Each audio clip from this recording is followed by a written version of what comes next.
Okay, everyone, welcome to Be Your Own Therapist. We have Miffi Maxmillion tonight, and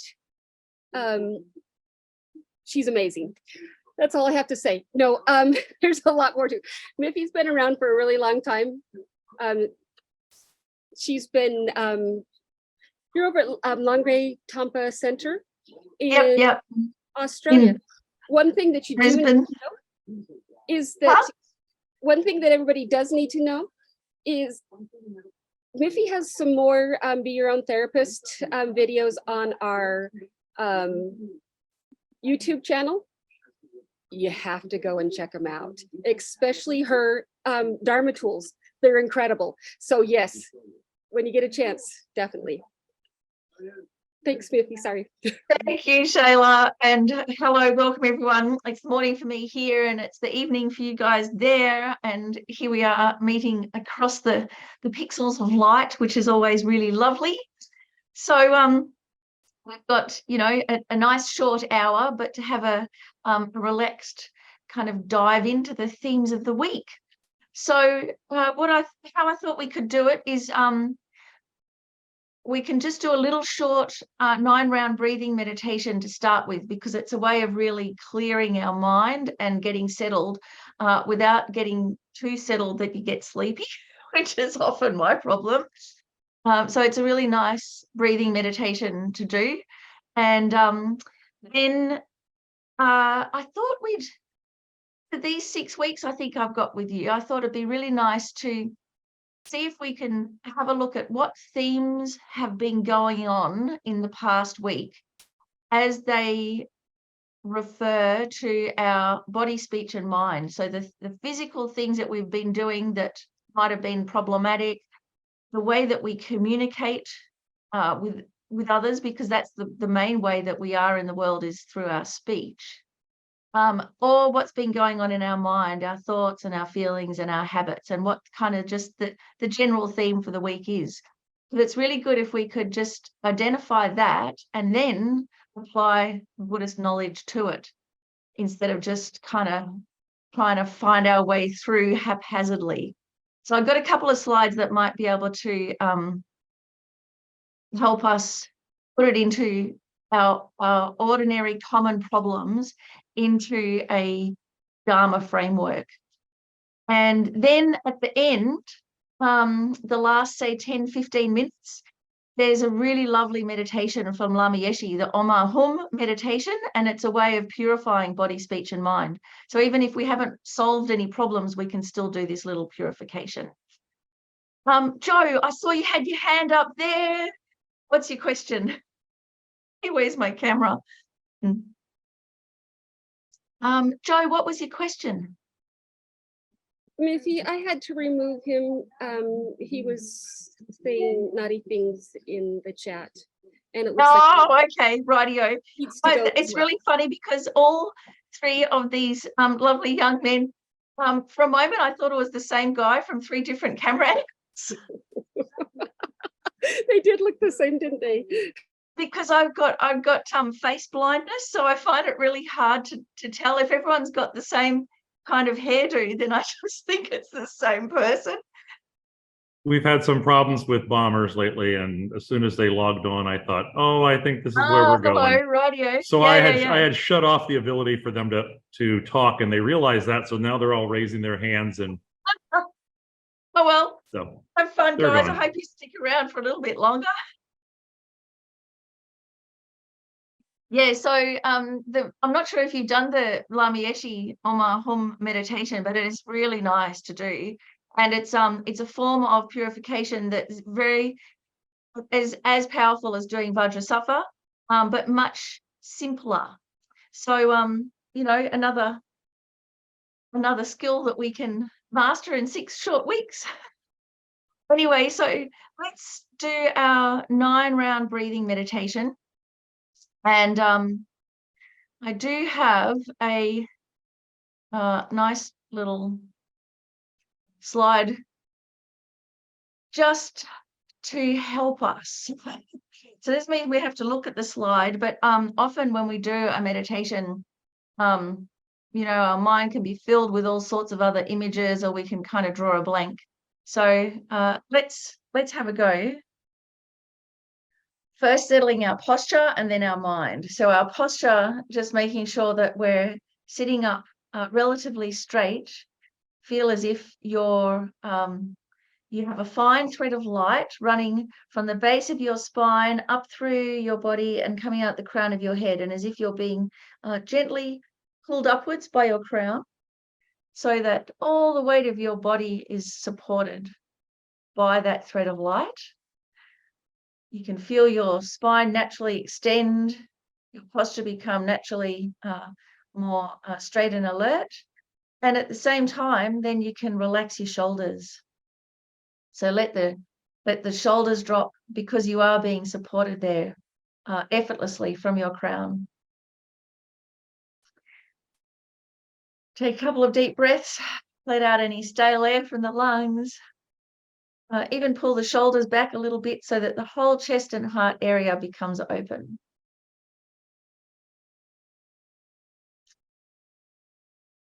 Bring your focus just to the rolling rhythm of your breath, breathing in and breathing out, just becoming aware of that and letting go any other thoughts or feelings, just letting them gently come to rest in the periphery of your awareness, and instead just have your focus on the breath.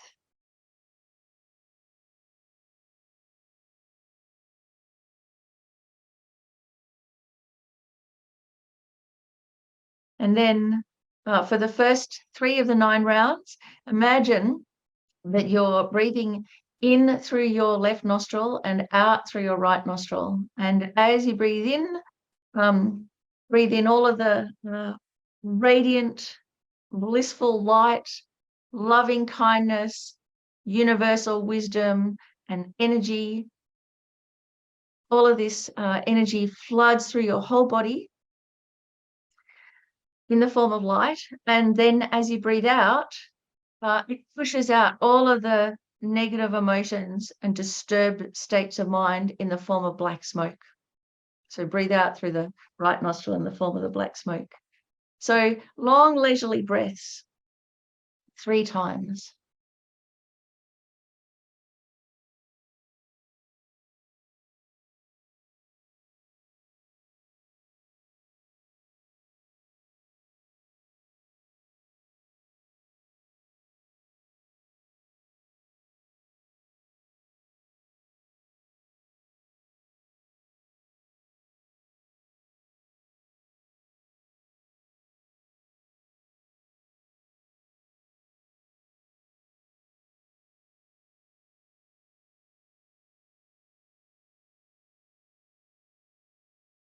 And then when you're ready, swap the nostrils over, this time breathing in through the right nostril.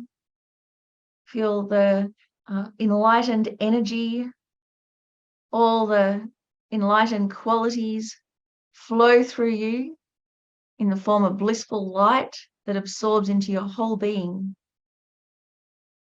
And as you breathe out through the left nostril, that light, it pushes out all the negativities. So you breathe them out, the black smoke, feel the great relief of letting them go. All the anxiety, depression, confusion, aggression, boredom, all breathed out in the form of this black smoke. So 3 times, long, leisurely breaths.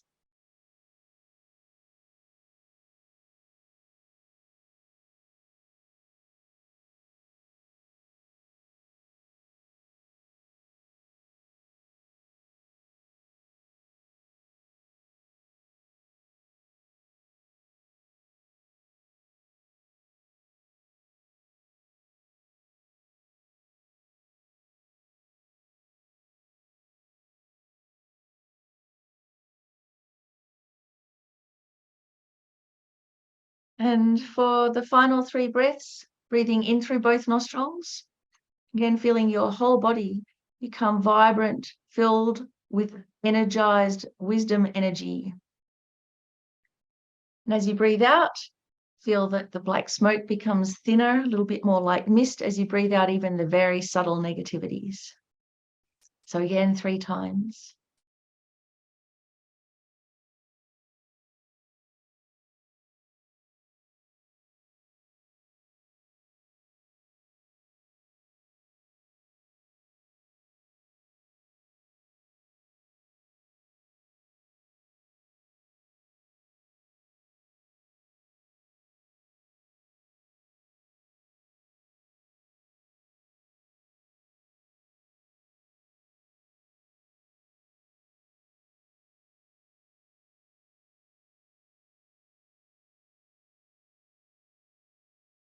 And then from this spaciousness and clarity, we can set our motivation for this short time that we have together, that we can get in touch with our enlightened potential,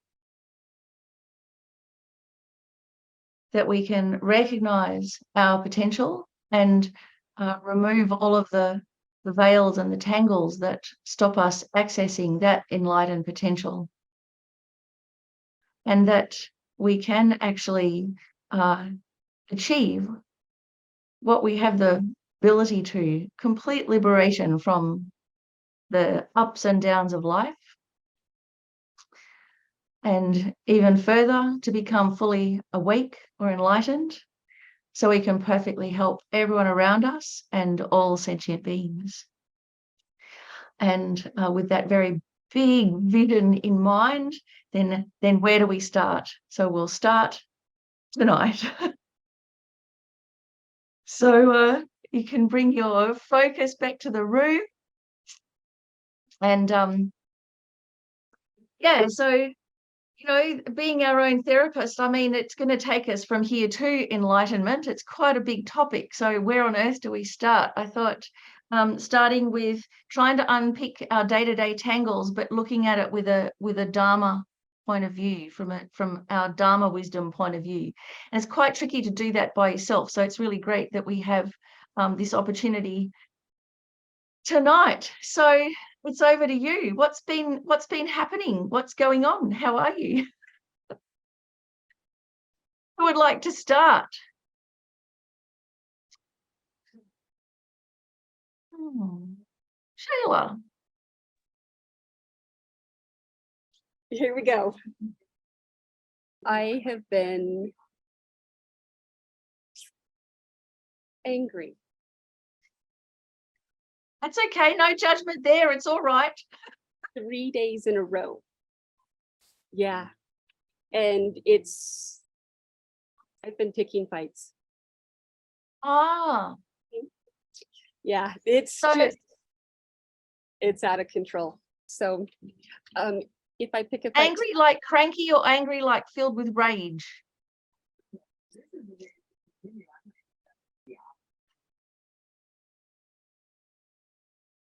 cranky, but a little close to rage. Yeah. I picked some fights. Oh, so it's a really mixed bag. So you've got the disturbing emotions, you know, bullying you, dominating you, and then the reactivity making it worse, then some guilt coming in going, oh, you know, what kind of Dharma practitioner am I? I think a lot of it is normally I just let everything roll off my back and, you know, no problem. So I stopped doing that 3 days ago. So do you know why? Have you identified how come, what changed? Oh, okay. Everybody gets to know my stuff. I have really bad PTSD and from my previous employment. And so I often in times of crisis shut my emotions off. And so they're back. Uh-huh. And yeah, I'm struggling with them. Uh-huh. Mhm. Yeah. So actually, you know, Shayla, I've been going through a similar thing over the last couple of years. Terribly traumatic times, a whole grievance procedure that just got out of control, like really extreme. So I hear you. And I think one of the first things is that when the feelings come back, rather than kind of worry about them so much, the first thing is just to recognize it's like a pain system. So, you know, when we have a physical pain system in our body, and it's not pleasant, it's a horrible experience when we have pain, but it's really essential because it indicates there's a harm happening, there's something going on, and if you keep on going, it's going to get worse. So Does that give us any hints? But we don't kind of follow that with our emotions. So our emotions come up. They're a bit like pain system. But we just try and mask the pain usually, and we don't actually deal with what's causing the harm. And so it's like that. It's quite a it has some terrible side effects, because it's like putting the Band-Aid on. We put the Band-Aid on and we can keep on going for a while.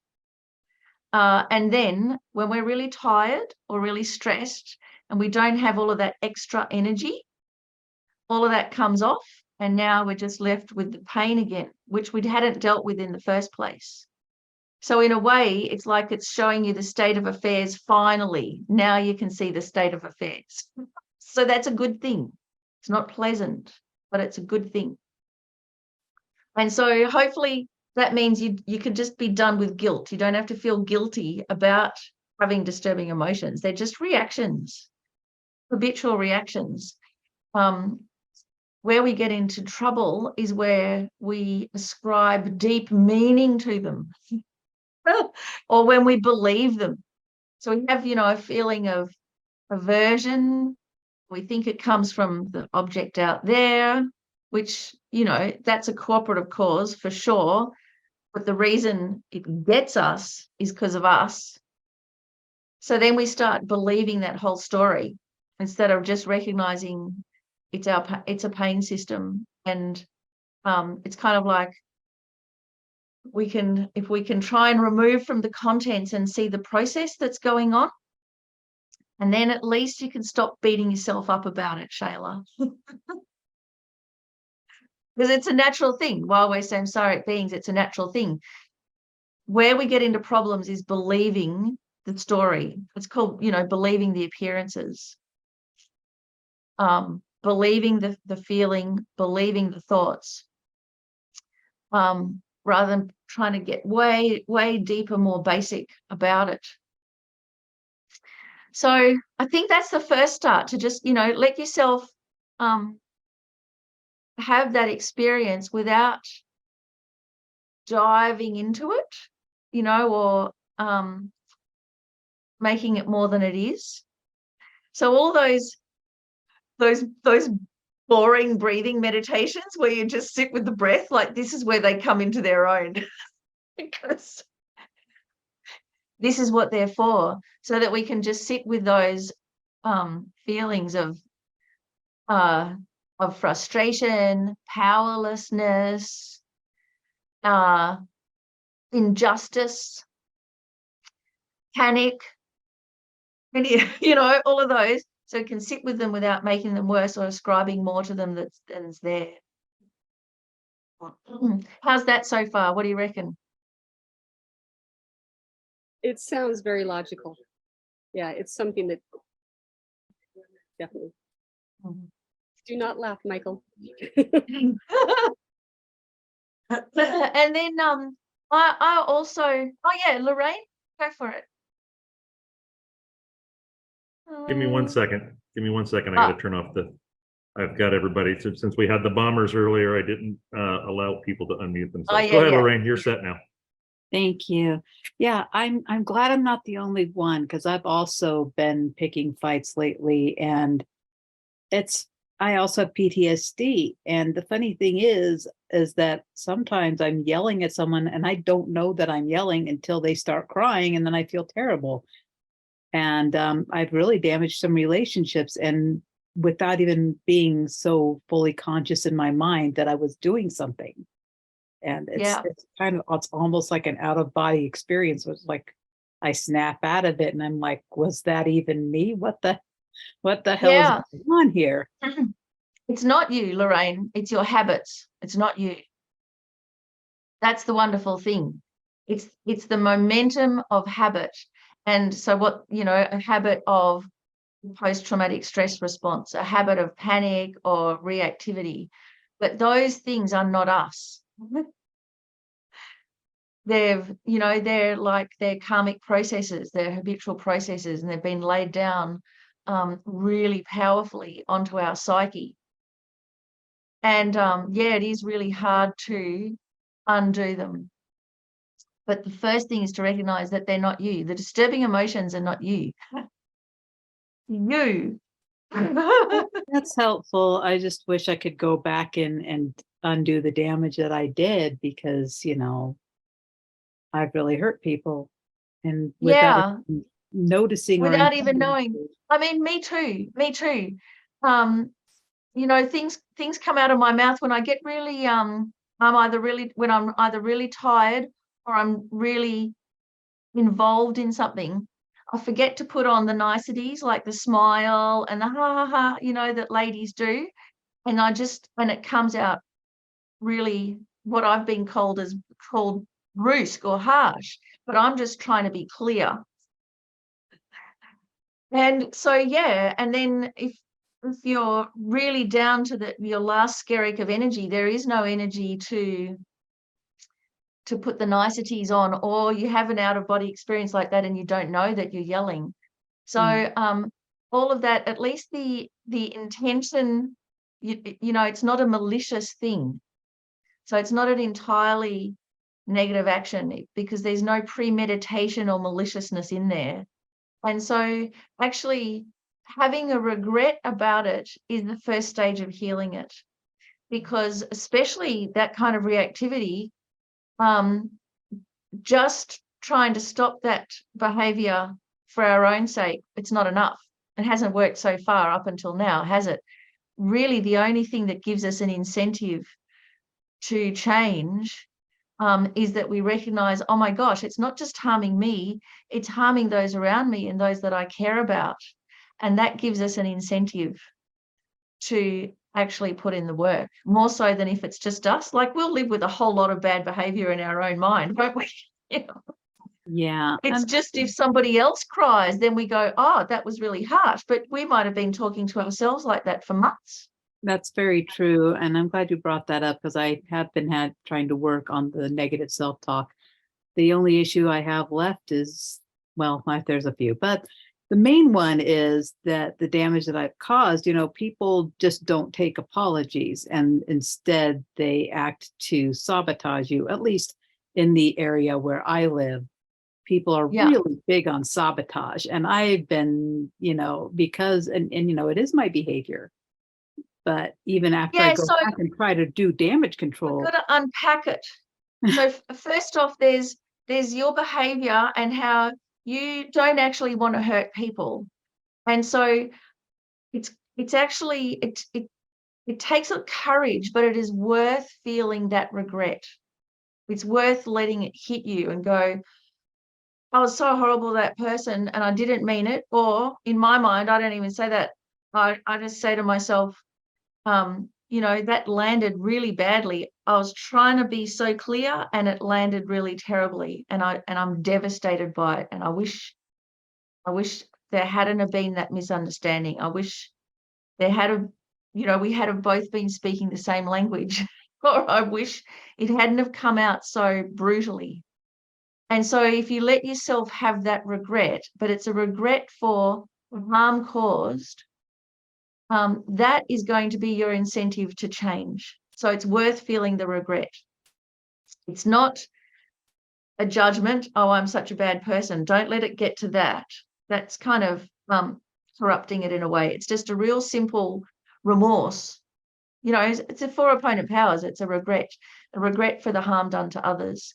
And then, we're a bit funny, aren't we? Then we see that harm and then we go, oh, hang on a sec, that's how I talk to myself. So then you have the regret for the harm done to you. You notice that you've been harming yourself.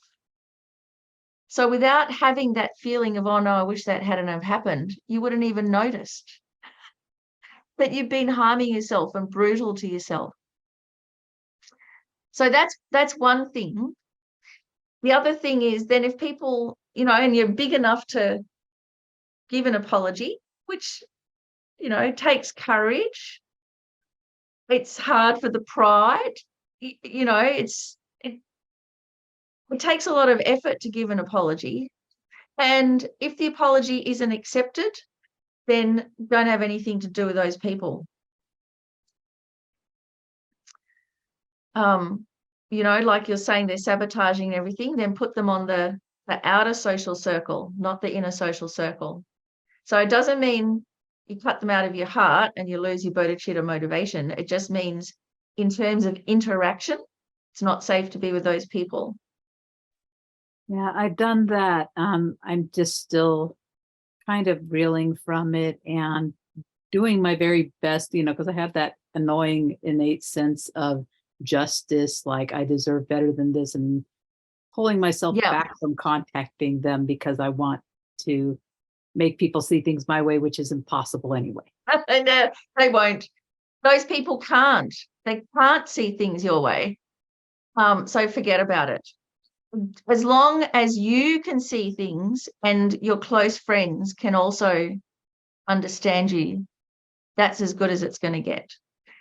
The Guru also understands us. The Buddha also understands us.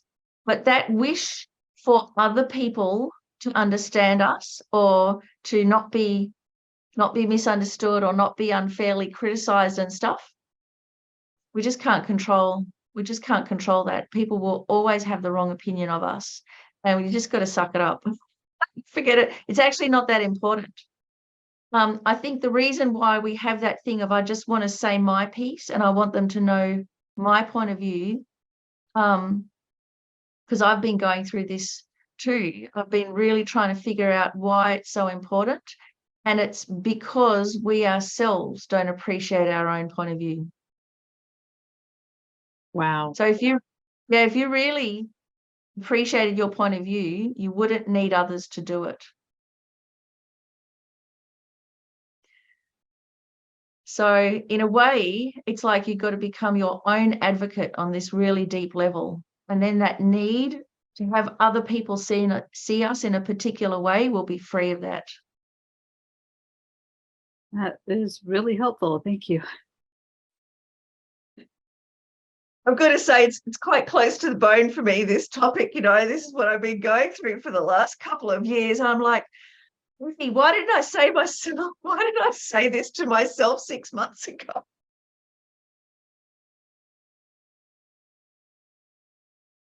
Yeah, and so then I think we have some, some short-term kind of discipline problems where we just lash out at people. We get cranky and we let it rip. And so that really complicates things. So in a way, that's an easy thing to stop the habit, get really clean with our speech, act like a good person, regardless of how other people act towards us. That's kind of the easy way to start tackling it, and from kind of the outside. And from the inside is really looking at why does all of this stuff stick with us? So I've had to cut my losses. I've been very misunderstood by some people, and they got a terrible opinion of me, and there's no way I can change that. And so I've been trying to figure out, why does that bug me? Solidarity. And I think why is because I've been going through this whole process of learning about myself, and it's been very fragile. And I haven't really picked people well. That was the other thing. So we can be quite pragmatic, just like when we take a guru, when we have a spiritual guide, we can't just go on gut feeling. We've got to really check them out, that they're a perfectly qualified Mahayana guru, because if they're not, we may have a really strong connection, but some things may not work out well, or some things might be a bit dodgy. And that's okay. We just don't have to worry about those things, but we get caught out when we expect everybody to be perfect. Yeah, I am the worst at picking the right people. I have the worst sense of judgment. I always think, you think you have a great sense of judgment. You can tell. No, you can't. At least I can't. No. No, neither can I. So I've been going through this thing of, well, what people say, I really rely on words. And so what I've been learning the hard way is that you can't just rely on what people say, and you have to look at what they do. But then I've noticed I'm a real pushover because all someone has to do is like buy me a cheesecake, and I think they're a wonderful person.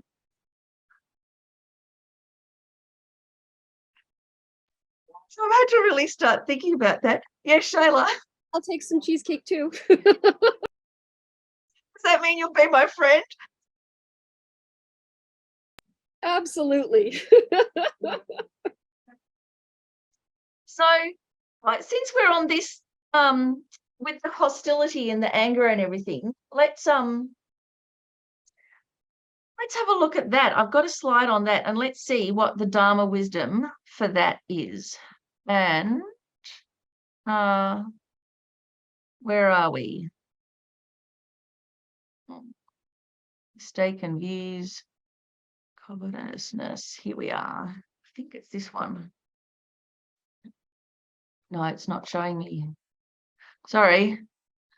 It didn't go through what I wanted. We're going to have to get to it. Here we are, ill will. So ill will, which is a whole range of things from just crankiness to full-blown rage. And sometimes it can be a mixed bag. So sometimes rage, that really deep feeling of rage, half of it can be this sense of injustice. This is not right. And that's our wisdom. But the other half goes aversion, it's your fault, and wants to retaliate. And that's all the disturbing emotions. So rage is a real mixed bag. And this is just my opinion, how I've been trying to figure out how to identify what's going on in my mind. And often I've heard of like righteousness, you know. So righteousness or righteous indignance, you know, it has this feeling of justice in it, but in it is this feeling of blame and then retaliation. It's a duality. Me and you, not my fault, your fault. I don't want to suffer, you're going to suffer instead. So that's where it gets really tangled. But the bit where it goes, where you're feeling the injustice, if we recognize that, we can turn that into compassion instead. But often we have the feeling of injustice or rage. We don't like it because it's a horrible feeling, and we just flip right into ill will and retaliation. So we know we have rage if our thoughts are dominated by sense of revenge, wanting to get revenge, wishing that they'd fall over and hurt themselves, you know, being really happy if they do, that kind of thing. So that's like that mindset just sets up domino effect of harm towards ourselves, let alone others. We also know we're dominated by ill will if we find ourselves without help. So we feel isolated, we feel friendless, or we're looking around for help and we don't know who to turn to. So that kind of feeling of being isolated comes from this duality, that having aversion towards others. If we live with a lot of conflict and fear of being attacked, and if we have a predominance of hostility in our mind, so it might be outright hostility and aggression, or it just might be crankiness. So the crankiness actually also just comes from attachment. And you know how Venerable Rabina says, anger is what happens when attachment doesn't get what it wants. So underneath anger is always attachment. But that anger turns to hostility, goes off on another branch. So we can just look at that. So how do we start? So they're the symptoms. If you have any of those symptoms, you've got ill will. We also, when we have ill will, one of the first things that happens is we lose our reason. We start acting irrationally. We make catastrophic decisions. We end up retaliating. And that, of course, as we know, has untold consequences. So what to abandon? They're the symptoms. Doesn't mean you're a bad person. It's just the symptom of a disease. So what do? What do we abandon? Abandon thoughts of harming. So indulging ourselves in those thoughts of revenge or liking to see them suffer, that harms us. It actually doesn't even affect them, but it absolutely harms us because it's happening in our mind and it's creating this toxic environment. So this is where we've got to be really disciplined. And every time you have a thought of harming somebody else, distract yourself and think about something lovely. Think about who you love, pat the cats, do some crochet, something or other, to just don't indulge in that. Don't let yourself go down that path, as alluring as it seems. Recognize how our hatred harms us. So that the hostile thought harms us. The sense of injustice can lead to compassion, but it only works if we actually recognize they're suffering and I'm suffering. We both matter. But what we go to, because we don't like that feeling, we go to hostility and we go, no, I just want you to have the suffering. I want you to suffer as much as I am. So that thought harms us because it makes us think everybody wants to get us. So ironic. So how we abandon the thoughts of harming is to recognize how, number one, it harms us. And plus, on a good day, we don't actually want to harm anybody. You know, our innate good nature, when we're not stressed, it's innately good. Those thoughts of wishing to harm come because we're stressed, and samsara is traumatic. So there's the symptoms. Then what to abandon? Questions about that before we go on to the rest of it. Do you think it's doable, the abandoning the thought to harm?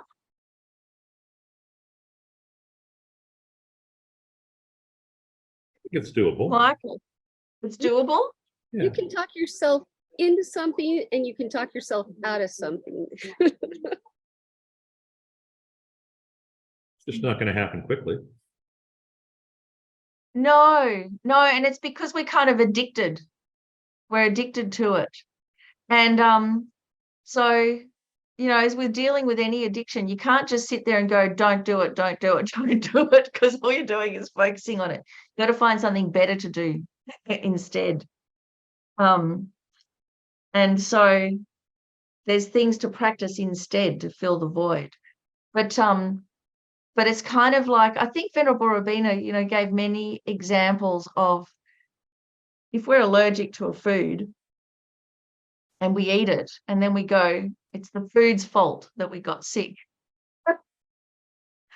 Like, it kind of is the food's fault that we got sick, but who ate it? And who eats it every time?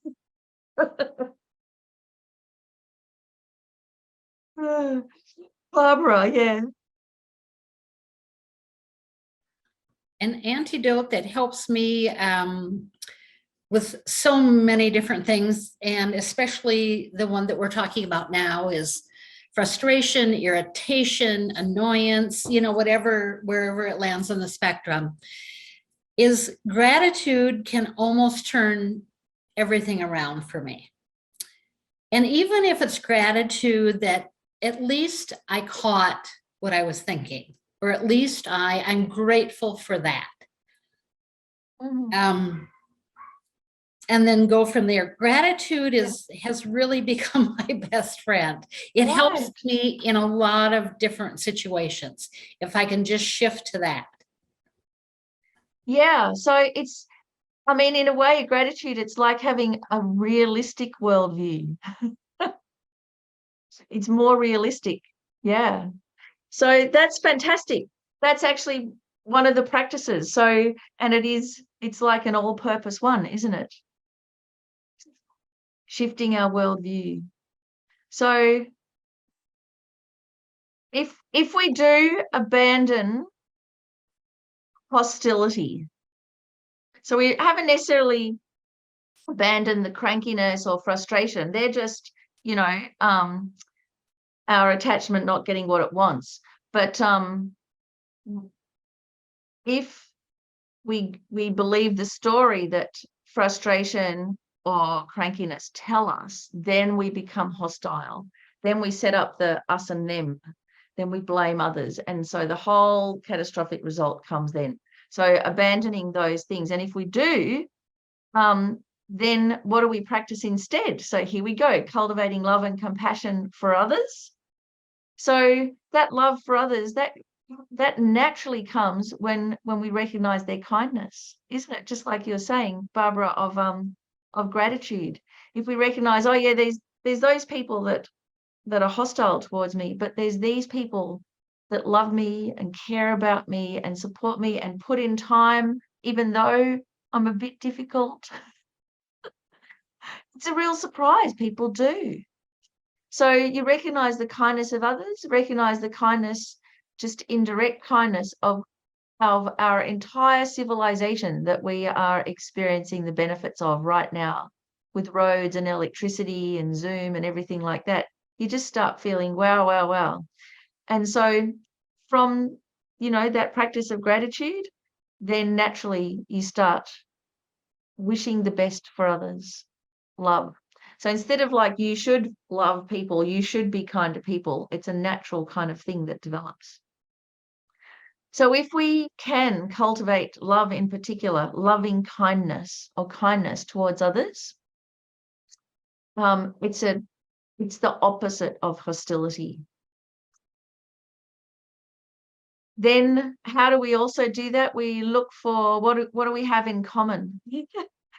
So hostility looks for everything that how we're different and how they're wrong and I'm right. And it's fearful. Whereas kindness, when we look at what we have in common, well, we're both human beings. We both hate politics. We both just want to have a good life, even though we may have totally different values and worldviews. And if you start seeing the commonalities, even with the people that sabotage you or betray you, we both have something in common, which is we don't like having disturbing emotions. We want to have a good life. That's what we have in common. And in a way, like, they can't help it. They are doing all of these negative actions because they can't help it and they don't know any better. So that then makes us start having compassion for them. Wow, they're more stuck than me. They might have power over me, but they're more stuck than me. They're in a more pitiful situation than me. So we recognize their fear and vulnerability in that way. And if we're going to hate, then we hate the behavior, not the person.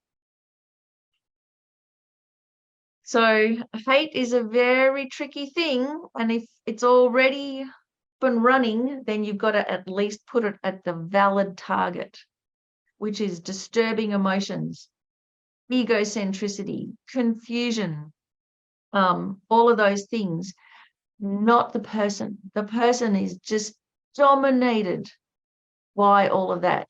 Our hearts should be breaking for them. In fact, all of those saboteurs and horrible people should be right there in our heart as our most cared for, poor, vulnerable, sentient beings. So if we manage to do all of that, practice the result of avoiding ill will is you become fearless. Isn't that amazing? You have natural confidence. So we all want self-confidence, don't we? We all want to feel good about ourselves. We want to feel energetic and positive about the world. And, free of anxiety. How do we get that? How do we get fearlessness?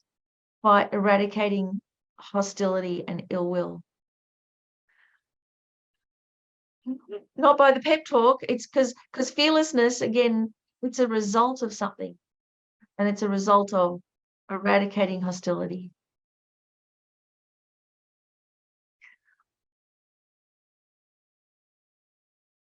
So I hope that enthuses you a little bit to for the next week, this can be our theme, right? So every time we feel that hostility come up, just recognize, oh yeah, frustration and fear and isolation, all of those things, they're emotions, they're strong. The stories they tell us are not necessarily true. Now we can be really disciplined with how we respond, our behavior, and then look within our mind, try and untangle those things, untangle our sense of justice, of right and wrong. We know we've untangled that when we start caring equally for them and ourselves. So it is possible to do. It's taken me, like with my whole situation, many, many months of when I'm really thinking about these people that harmed me. I'm really sorry for them. Like it's a tragedy that we were friends and now we're not, and that there was this big misunderstanding.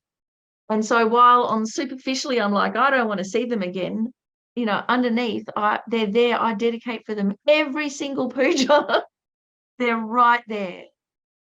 They're close in my heart, in my mind. But in life, I've had to put a big distance. So that's Lama Yeshe's advice, was to try and do that, especially with people you have difficulties with, is to keep them physically distant but close in your heart.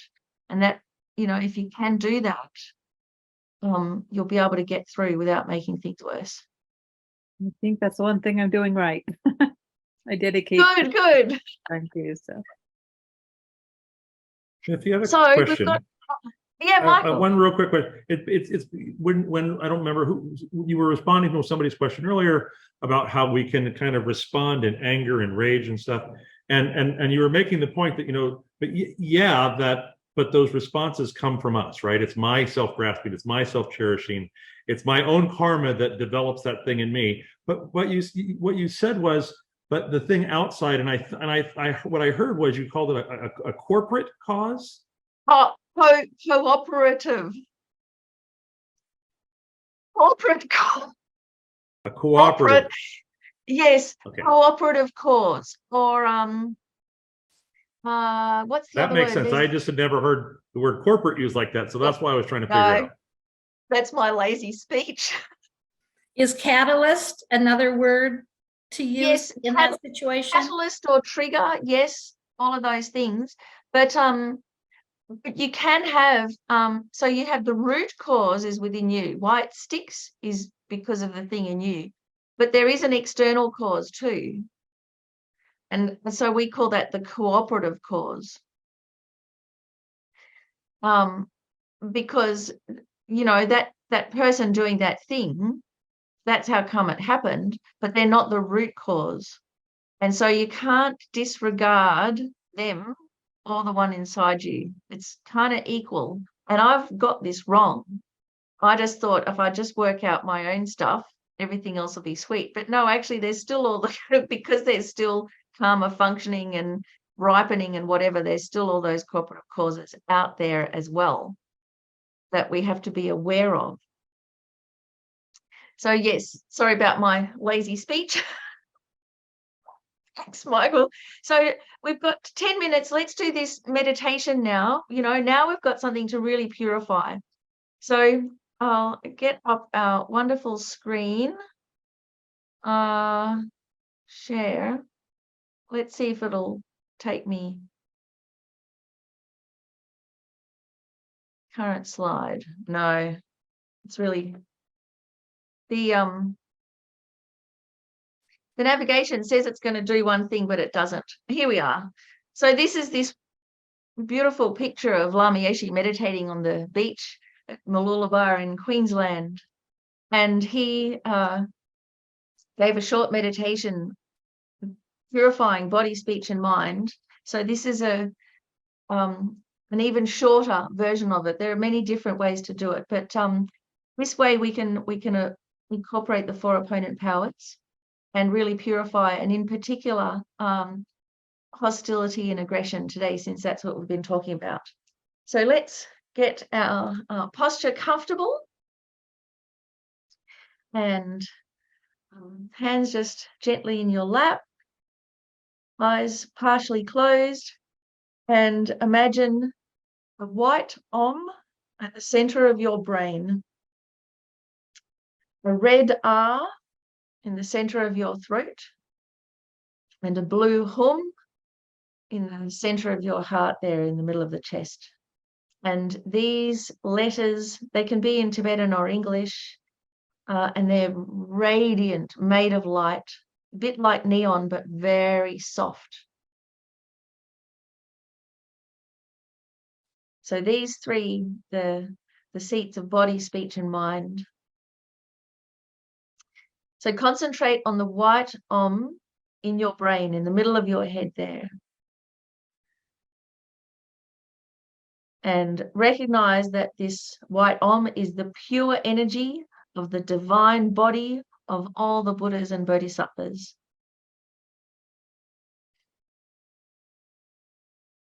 So it's like the seed of the completely pure form of all the Buddhas. And we're going to chant the sound Om. And as we do, radiant white light emanates from this syllable, and it flows through your whole body. This white light, it just fills your entire body with blissful, radiant white light energy. So as we chant the syllable Om, you'll feel that resonance in your body. So associate that with the white light, pure energy, and feel that your body becomes cleansed and purified. Om.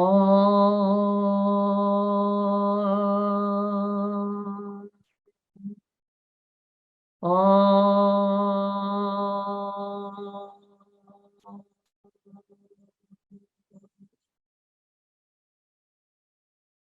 Om. Om. Om.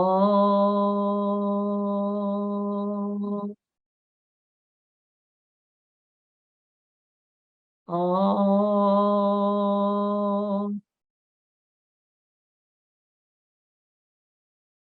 Om.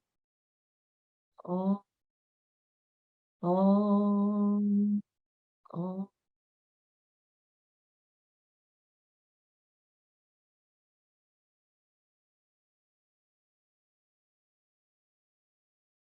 Feel the inner sound of Om. Feel your whole body filled with blissful, radiant, white light energy.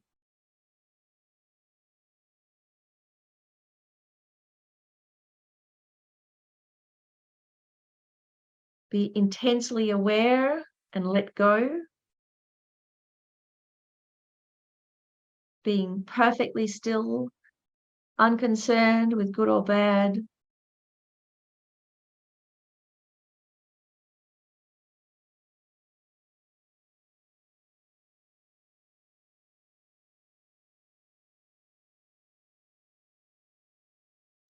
Feel that all of the unskillful actions that we have physically done are purified. All the seeds of those negative karmas are purified. Every atom of your body radiant with the white light, wisdom energy.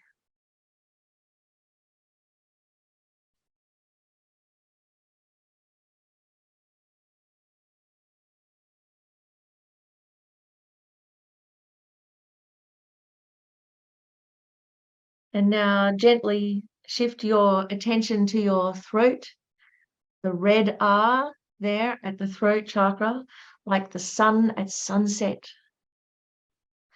And recognize that this red R is the pure speech of all the Buddhas and Bodhisattvas.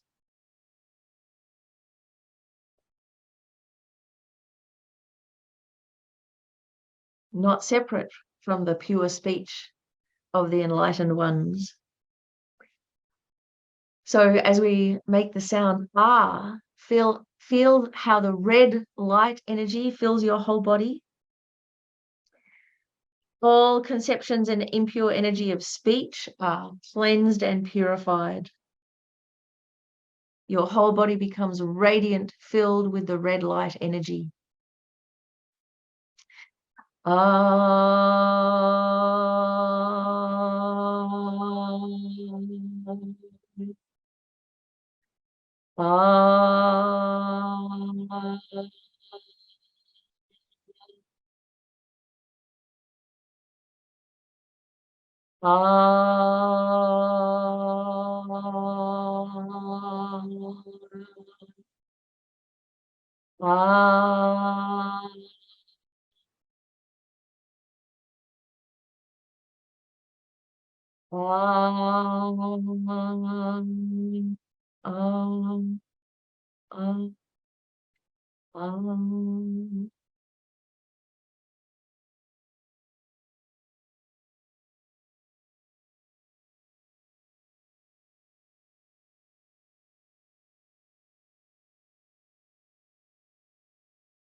Feel your body energized by this red enlightened energy.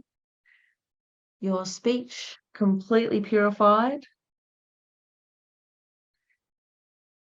You're in a state of intense awareness of your own consciousness. Understand your experience of the non-dual, of the non-self-existent I as reality.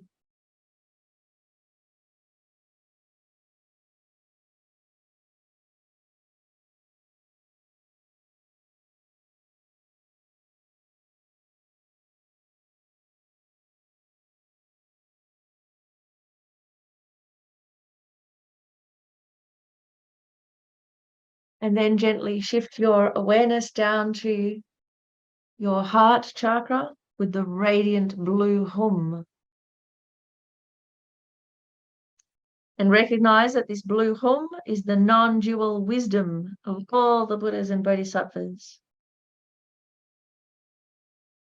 And infinite blue light radiates from this hum. And as it does, all narrow thoughts disappear, all indecisive minds disappear, all obsessed minds disappear, all aversion and hostility disappears into that blissful radiance of the non-dual wisdom of the Buddhas. Om. Om. Om. Om.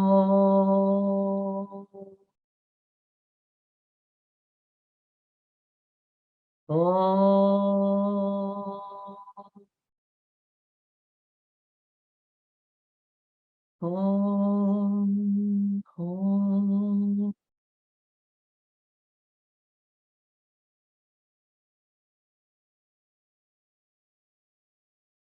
Feel the inner sound of the hum continuing, filling your entire awareness.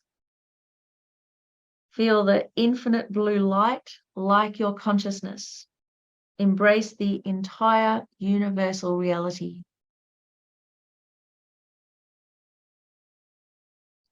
Your intensive awareness embraces all of universal reality.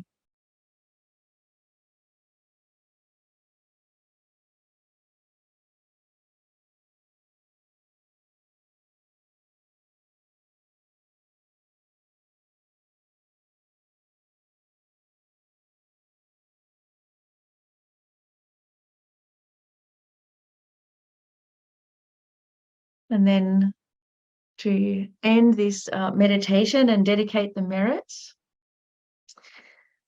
we can resolve that as we go out into the coming week, that we everything that we do and say and think and feel comes from this enlightened perspective. Be aware of those three syllables, the Om, Ah, and Hum, always there, our seeds of enlightenment, and act from them. we can also think, just take a moment to think the things that you won't do, the things that you're going to abandon and refrain from in the coming week to get started, our steps of internal discipline.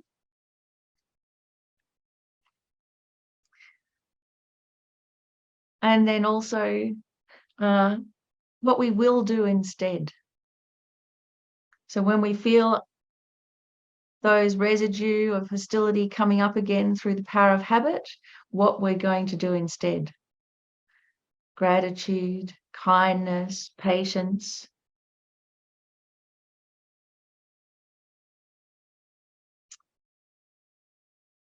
And just now, how we've actually taken refuge in our own enlightened potential, in the purity of our own mind, body, speech, and mind. Then we can dedicate, may we bring this potential to fruition. May we actually remove all of the veils and negativities to reveal this enlightened nature that we have, to reveal our pure body, speech, and mind. So we can infinitely benefit all sentient beings.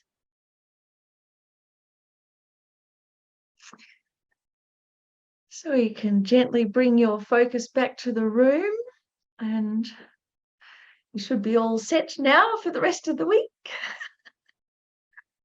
And thanks so much for coming along, and I hope to see you again next week. Thank you so much, Miffi. I appreciate it. All you do for us.